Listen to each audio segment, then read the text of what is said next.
اس کے اوپر عمران خان صاحب نے لینے سے انکار کیا. اس کی ریزن یہ تھی کہ اسلام آباد ہائی کورٹ میں ایک تو ہماری جو درخواستیں تھیں اس کے اوپر فیصلہ پینڈنگ ہے، اور یہ ہم نے صدا کی کہ وہاں پر اوپن ٹرائل اور جو جیل کے اندر عدالت ٹرانسفر کی گئی ہے اور اس عدالت کو اختیار نہیں ہے، اس حوالے سے درخواستوں کے اوپر فیصلہ محفوظ ہے. تو جب تک وہ فیصلہ نہ آ جائے تب تک اس ٹرائل کو آگے نہ چلایا جائے. اور دوسرے نمبر پر ہم نے یہ بھی استدعا کی کہ وہاں پر ضمانت کی درخواست کے اوپر بھی سماعت ہے آج، تو لہٰذا ٹرائل کے اندر اتنی کیا عجلت ہے، کیا اتنی جلدی ہے. اس سے پہلے بھی بتایا گیا کہ توشہ خانہ کیس کے اندر اسی طرح ہائی کورٹ میں ہماری درخواستیں پینڈنگ تھیں، اور اسی طرح سے عجلت اور جلدی سے ہمایوں دلاور صاحب نے وہ فیصلہ دیا تھا اور عمران خان صاحب کو سزا دی تھی. اور یہ بات عمران خان صاحب نے بھی کی کہ ہمایوں دلاور صاحب نے جس طرح سے جو ہے وہ فیصلہ دیا وہ آپ سب کے سامنے ہے، تو وہ دوبارہ ریپیٹ نہ کیا جائے. لیکن عدالت نے حکم دیا کہ کاپیاں جو ہیں وہ تقسیم کی جائیں. ہم نے جب انکار کیا، انہوں نے آرڈر کے اندر لکھ دیا کہ انہوں نے انکار کیا. بعد میں ہم جب آرڈر دیکھتے ہیں تو اس کے اندر لکھتے ہیں کہ کاپیاں جو ہیں وہ تقسیم جو ہے وہ ہم نے کر دی ہیں. تو لہٰذا بات یہ ہے کہ جب ہم انکار کر چکے ہیں تو آرڈر ایسا کیوں کیا جا رہا ہے؟ آج عدالت کو ہم نے بتایا کہ 17 تاریخ کو یہ فرد جرم لگانے کے لیے تاریخ رکھ دی گئی ہے، تو لہٰذا عدالت سے استدعا ہے کہ اس سے پہلے یہ تاریخ جو ہے مقرر کی جائے، کیونکہ عدالت نے آج دلائل سنے ہیں اور ہماری جو درخواست تھی ٹرائل کو روکنے کے حوالے سے اس کے اوپر یہ کہا ہے کہ اس کو مین کیس کے ساتھ ہم فکس کر دیتے ہیں. تو مین کیس ہم نے یہی استدعا کی ہے کہ 17 سے پہلے سنا جائے، تاکہ اس کے اوپر جو ہے وہ جو ٹرائل کو روکنے کے حوالے سے ہماری درخواست ہے اس کے اوپر کارروائی ہو سکے اور ٹرائل رک سکے. نمبر 1 کہ آج کے لیے دن اگر رکھنا بھی تھا تو رکھا جا سکتا تھا، لیکن اتنا بھی ٹائم نہیں دیا گیا کہ ہمارے دلائل جو ہیں جو تھوڑے بہت رہ گئے ہیں وہ بھی مکمل کیے جائیں. لیکن دوسری طرف یہ دیکھا جائے کہ ٹرائل کورٹ ہو یا کوئی بھی ایسا عدالت نے فیصلہ عمران خان صاحب کے خلاف کرنا ہو تو عدالتیں 4 بجوں کے بعد بھی چلتی رہتی ہیں، پروسیڈنگز جاری رہتی ہے. لیکن اس میں ہم نے بڑا دیکھا کہ جو ہے عدالت پہلے تو لیٹ لگتی ہے، 2 بجے کا ٹائم تھا، اور اس کے بعد جب سماعت شروع ہوتی ہے تو ایسے سوال کیے جاتے ہیں جس میں جو ہے عدالت کے اندر جو ہے وہ بتاتے ٹائم جو ہے لگ جاتا ہے، اور اچانک سے چیف صاحب کہتے ہیں کہ 4 ہو گئے. تو ہم یہ استدعا کریں گے کہ آج ایک تو دوسری طرف سے بھی دلائل جو ہیں وہ سنے جائیں، مکمل کیے جائیں، اور عمران خان صاحب کی ضمانت کی درخواست کے اوپر فیصلہ دیا جائے، کیونکہ یہ ارجنٹ نوعیت کا معاملہ ہوتا ہے. ضمانت کے اوپر فیصلہ دینا سب سے اہم جو ہے وہ کام ہوتا ہے، اور ضمانت جو ہے سننی چاہیے ہمیشہ. جو ضمانت والا معاملہ ہے وہ پہلے ہوتا ہے، اور یہ آپ دیکھ لیں کہ ٹرائل جو ہے وہ کس طرح سے تیزی سے عجلت سے چلایا جا رہا ہے. دوسری طرف ہماری کویشمنٹ کی درخواست پینڈنگ ہے، اس کے اوپر بھی کوئی کارروائی نہیں ہو رہی. اور آج اس حوالے سے ہماری تیسرے نمبر پر آج عمران خان صاحب سے لیگل ٹیم کی ملاقات ہوگی اڈیالہ جیل میں 2 بجے. اور چوتھی چیز یہ ہے کہ مختلف جو درخواستیں ہماری اسلام آباد ہائی کورٹ میں پینڈنگ ہیں وہ اور سپریم کورٹ میں پینڈنگ ہے. سپریم کورٹ کے اندر باقاعدہ طور پر ہم یہ استدعا کریں، درخواست بھی دی ہے کہ سویلین کا ملٹری ٹرائل جو ہے وہ شروع ہو گیا ہے. پشاور کے اندر جو ہے باقاعدہ طور پر 6 لوگوں کا ٹرائل شروع ہو گیا ہے، آج وہاں پر سماعت ہے. اور ہم یہ استدعا کرتے ہیں کہ اٹارنی جنرل صاحب نے باقاعدہ طور پر یقین دہائی کروائی تھی عدالت کو کہ جب ٹرائل شروع کیا جائے گا تو عدالت کو ضرور بتایا جائے گا. تو لہٰذا اس کے اوپر جو ہے کارروائی شروع ہو چکی ہے. چیف صاحب نے پریکٹس اینڈ پروسیجر کے حوالے سے فیصلہ دے دیا. اب چیف صاحب کے اوپر یہ ذمہ داری عائد ہو رہی ہے، مزید سختی سے عائد ہو رہی ہے. وہ کس طرح سے کہ فنڈامنٹل رائٹس کی جس طرح سے وائلیشن ہو رہی ہے پورے پاکستان میں، اس پر جو ہے وہ نوٹس لیا جائے اور فوراً فکس کر کے اس کے اوپر فیصلہ دیا جائے. اور جو سویلین کا ملٹری ٹرائل نہیں ہو سکتا اس کو جو ہے وہ اس کے اوپر جو ہے احکامات جاری کیے جائیں. اور اس کے ساتھ ساتھ 90 ڈیز کے اندر الیکشن والی جو تاریخ جو ہے وہ اناؤنس کرنی ہے، اس کے حوالے سے درخواست ہماری پینڈنگ ہے. تو اس کے اوپر لازمی جو ہے وہ فیصلہ دینا چاہیے، تبھی انصاف کے تمام تقاضے پورے ہوں گے. جی کوئی سوال ہے جی کسی حوالے سے، نواز شریف صاحب کے حوالے سے یا کوئی؟ آپ بتا دیں کل کے فیصلے کے بعد پریکٹس اینڈ پروسیجر بل کا فیصلہ ہو چکا ہے. پاکستان تحریک انصاف کی طرف سے سپریم کورٹ کے اندر الیکشن کی جو درخواستیں ہیں متعدد وہ پینڈنگ پڑی ہوئی ہیں. ان کو بھی پرسو کرنے جا رہی ہے لیگل ٹیم یا نہیں؟ اور دوسری طرف نواز شریف صاحب کو ریلیف نہیں مل سکا، کہا یہ جا رہا ہے کہ کل کے فیصلے کے بعد کام الٹا پڑ گیا ہے۔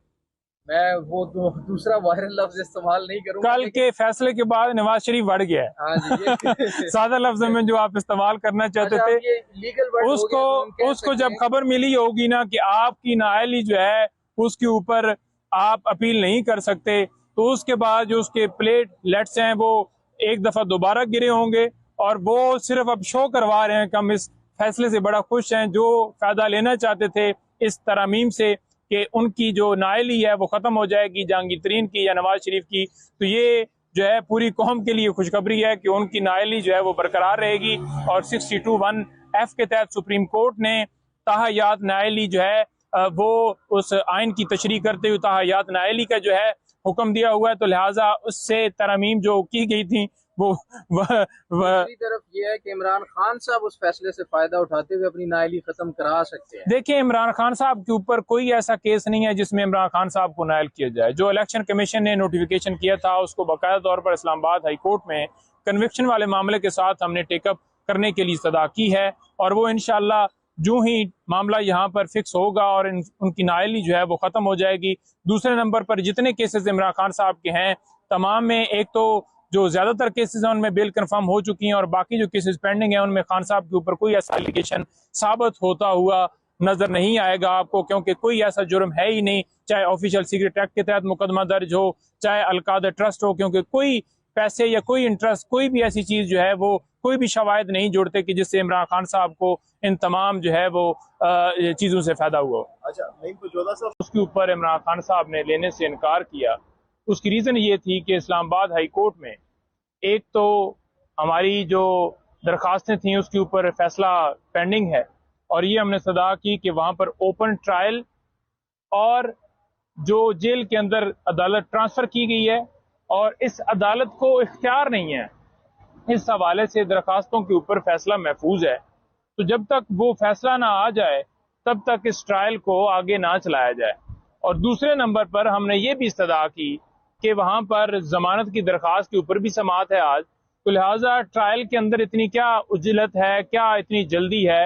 اس سے پہلے بھی بتایا گیا کہ توشہ خانہ کیس کے اندر اسی طرح ہائی کورٹ میں ہماری درخواستیں پینڈنگ تھیں، اور اسی طرح سے عجلت اور جلدی سے ہمایوں دلاور صاحب نے وہ فیصلہ دیا تھا اور عمران خان صاحب کو سزا دی تھی۔ اور یہ بات عمران خان صاحب نے بھی کی کہ ہمایوں دلاور صاحب نے جس طرح سے جو ہے وہ فیصلہ دیا وہ آپ سب کے سامنے ہے، تو وہ دوبارہ ریپیٹ نہ کیا جائے۔ لیکن عدالت نے حکم دیا کہ کاپیاں جو ہیں وہ تقسیم کی جائیں۔ ہم نے جب انکار کیا انہوں نے آرڈر کے اندر لکھ دیا کہ انہوں نے انکار کیا، بعد میں ہم جب آرڈر دیکھتے ہیں تو اس کے اندر لکھتے ہیں کہ کاپیاں جو ہیں وہ تقسیم جو ہے وہ ہم نے کر دی ہیں۔ تو لہٰذا بات یہ ہے کہ جب ہم انکار کر چکے ہیں تو آرڈر ایسا کیوں کیا جا رہا ہے؟ آج عدالت کو ہم نے بتایا کہ 17 تاریخ کو یہ فرد جرم لگانے کے لیے تاریخ رکھ دی گئی ہے، تو لہٰذا عدالت سے استدعا ہے کہ اس سے پہلے یہ تاریخ جو ہے مقرر کی جائے، کیونکہ عدالت نے آج دلائل سنے ہیں اور ہماری جو درخواست تھی ٹرائل کو روکنے کے حوالے سے اس کے اوپر یہ کہا ہے کہ اس کو مین کیس کے ساتھ ہم فکس کر دیتے ہیں۔ تو مین کیس ہم نے یہی استدعا کی ہے کہ 17 سے پہلے سنا جائے، تاکہ اس کے اوپر جو ہے وہ جو ٹرائل کو روکنے کے حوالے سے ہماری درخواست ہے اس کے اوپر کارروائی ہو سکے اور ٹرائل رک سکے۔ نمبر 1 کہ آج کے لیے دن اگر رکھنا بھی تھا تو رکھا جا سکتا تھا، لیکن اتنا بھی ٹائم نہیں دیا گیا کہ ہمارے دلائل جو ہیں جو تھوڑے بہت رہ گئے ہیں وہ بھی مکمل کیے جائیں۔ لیکن دوسری طرف یہ دیکھا جائے کہ ٹرائل کورٹ ہو یا کوئی بھی ایسا عدالت نے فیصلہ عمران خان صاحب کے خلاف کرنا ہو تو عدالتیں 4 بجوں کے بعد بھی چلتی رہتی ہیں، پروسیڈنگز جاری رہتی ہے، لیکن اس میں ہم نے بڑا دیکھا کہ جو ہے عدالت پہلے تو لیٹ لگتی ہے، 2 بجے کا ٹائم تھا، اور اس کے بعد جب سماعت شروع ہوتی ہے تو ایسے سوال کیے جاتے ہیں جس میں جو ہے عدالت کے اندر جو ہے وہ بتاتے بتاتے ٹائم جو ہے لگ جاتا ہے، اور اچانک سے چیف صاحب کہتے ہیں کہ 4 ہو گئے۔ تو ہم یہ استدعا کریں گے کہ آج ایک تو دوسری طرف سے بھی دلائل جو ہیں وہ سنے جائیں، مکمل کیے جائیں، اور عمران خان صاحب کی ضمانت کی درخواست کے اوپر فیصلہ دیا جائے، کیونکہ یہ ارجنٹ نوعیت کا معاملہ ہوتا ہے۔ ضمانت کے اوپر فیصلہ دینا سب سے اہم جو ہے وہ کام ہوتا ہے، اور ضمانت جو ہے سننی چاہیے ہمیشہ جو ضمانت والا معاملہ ہے وہ پہلے ہوتا ہے، اور یہ آپ دیکھ لیں کہ ٹرائل جو ہے وہ کس طرح سے تیزی سے عجلت سے چلایا جا رہا ہے. دوسری طرف ہماری کویشمنٹ کی درخواست پینڈنگ ہے، اس کے اوپر بھی کوئی کارروائی نہیں ہو رہی. اور آج اس حوالے سے ہماری تیسرے نمبر پر آج عمران خان صاحب سے لیگل ٹیم کی ملاقات ہوگی اڈیالہ جیل میں 2 بجے. اور چوتھی چیز یہ ہے کہ مختلف جو درخواستیں ہماری اسلام آباد ہائی کورٹ میں پینڈنگ ہیں وہ اور سپریم کورٹ میں پینڈنگ ہے. سپریم کورٹ کے اندر باقاعدہ طور پر ہم یہ استدعا کریں، درخواست بھی دی ہے کہ سویلین کا ملٹری ٹرائل جو ہے وہ شروع ہو گیا ہے. پشاور کے اندر جو ہے باقاعدہ طور پر 6 لوگوں کا ٹرائل شروع ہو گیا ہے. آج وہاں پر سماعت ہے، اور ہم یہ استدعا کرتے ہیں کہ اٹارنی جنرل صاحب نے باقاعدہ طور پر یقین دہائی کروائی تھی عدالت کو کہ جب ٹرائل شروع کیا جائے گا تو عدالت کو ضرور بتایا جائے گا. تو لہٰذا اس کے اوپر جو ہے کارروائی شروع ہو چکی ہے. چیف صاحب نے پریکٹس اینڈ پروسیجر کے حوالے سے فیصلہ دے دیا. اب چیف صاحب کے اوپر یہ ذمہ داری عائد ہو رہی ہے، مزید سختی سے عائد ہو رہی ہے. وہ کس طرح سے کہ فنڈامنٹل رائٹس کی جس طرح سے وائلیشن ہو رہی ہے پورے پاکستان میں، اس پر جو ہے وہ نوٹس لیا جائے اور فوراً فکس کر کے اس کے اوپر فیصلہ دیا جائے. اور جو سویلین کا ملٹری ٹرائل نہیں ہو سکتا اس کو جو ہے وہ اس کے اوپر جو ہے احکامات جاری کیے جائیں. اور اس کے ساتھ ساتھ 90 ڈیز کے اندر الیکشن والی جو تاریخ جو ہے وہ اناؤنس کرنی ہے، اس کے حوالے سے درخواست ہماری پینڈنگ ہے. تو اس کے اوپر لازمی جو ہے وہ فیصلہ دینا چاہیے، تبھی انصاف کے تمام تقاضے پورے ہوں گے. جی کوئی سوال ہے جی کسی حوالے سے، نواز شریف صاحب کے حوالے سے یا کوئی؟ آپ بتا دیں کل کے فیصلے کے بعد پریکٹس اینڈ پروسیجر بل کا فیصلہ ہو چکا ہے. پاکستان تحریک انصاف کی طرف سے سپریم کورٹ کے اندر الیکشن کی جو درخواستیں ہیں متعدد وہ پینڈنگ پڑی ہوئی ہیں، ان کو بھی پرسو کرنے جا رہی ہے لیگل ٹیم یا نہیں. اور دوسری طرف نواز شریف صاحب کو ریلیف نہیں مل سکا، کہا یہ جا رہا ہے کہ کل کے فیصلے کے بعد کام الٹا پڑ گیا ہے. میں وہ دوسرا وائرل لفظ استعمال نہیں کروں گا. کل کے فیصلے کے بعد نواز شریف بڑھ گیا ہے. ہاں جی سادہ لفظ میں جو آپ استعمال کرنا چاہتے تھے، اس کو جب خبر ملی ہوگی نا کہ آپ کی نااہلی جو ہے اس کے اوپر آپ اپیل نہیں کر سکتے، تو اس کے بعد جو اس کے پلیٹ لیٹس ہیں وہ ایک دفعہ دوبارہ گرے ہوں گے. اور وہ صرف اب شو کروا رہے ہیں کہ ہم اس فیصلے سے بڑا خوش ہیں. جو فائدہ لینا چاہتے تھے اس ترامیم سے کہ ان کی جو نااہلی ہے وہ ختم ہو جائے گی جہانگیر ترین کی یا نواز شریف کی، تو یہ جو ہے پوری قوم کے لیے خوشخبری ہے کہ ان کی نااہلی جو ہے وہ برقرار رہے گی. اور 62(1)F کے تحت سپریم کورٹ نے تاحیات نااہلی جو ہے وہ اس آئین کی تشریح کرتے ہوئے تاحیات نااہلی کا جو ہے حکم دیا ہوا ہے. تو لہٰذا اس سے ترامیم جو کی گئی تھیں وہ دوسری طرف یہ ہے کہ عمران خان صاحب اس فیصلے سے فائدہ اٹھاتے ہوئے اپنی نااہلی ختم کرا سکتے ہیں. دیکھیں عمران خان صاحب کے اوپر کوئی ایسا کیس نہیں ہے جس میں عمران خان صاحب کو نائل کیا جائے. جو الیکشن کمیشن نے نوٹیفیکیشن کیا تھا اس کو باقاعدہ طور پر اسلام آباد ہائی کورٹ میں کنوکشن والے معاملے کے ساتھ ہم نے ٹیک اپ کرنے کے لیے استدعا کی ہے. اور وہ انشاءاللہ جو ہی معاملہ یہاں پر فکس ہوگا اور ان کی نااہلی جو ہے وہ ختم ہو جائے گی. دوسرے نمبر پر جتنے کیسز عمران خان صاحب کے ہیں تمام میں ایک تو جو زیادہ تر کیسز ہیں ان میں بیل کنفرم ہو چکی ہیں، اور باقی جو کیسز پینڈنگ ہیں ان میں خان صاحب کے اوپر کوئی ایسا ایلیگیشن ثابت ہوتا ہوا نظر نہیں آئے گا آپ کو، کیونکہ کوئی ایسا جرم ہے ہی نہیں، چاہے آفیشیل سیکریٹ ایکٹ کے تحت مقدمہ درج ہو، چاہے القادر ٹرسٹ ہو. کیونکہ کوئی پیسے یا کوئی انٹرسٹ کوئی بھی ایسی چیز جو ہے وہ کوئی بھی شواہد نہیں جوڑتے کہ جس سے عمران خان صاحب کو ان تمام جو ہے وہ چیزوں سے فائدہ ہوا. اب خبر آپ کی دسترس میں ہر وقت بر وقت. ابھی سنو نیوز کے یوٹیوب چینل کو سبسکرائب کیجئے، بیل آئیکن پر کلک کیجئے اور باخبر رہیے ملکی اور بین الاقوامی حالات سے یقین کے ساتھ.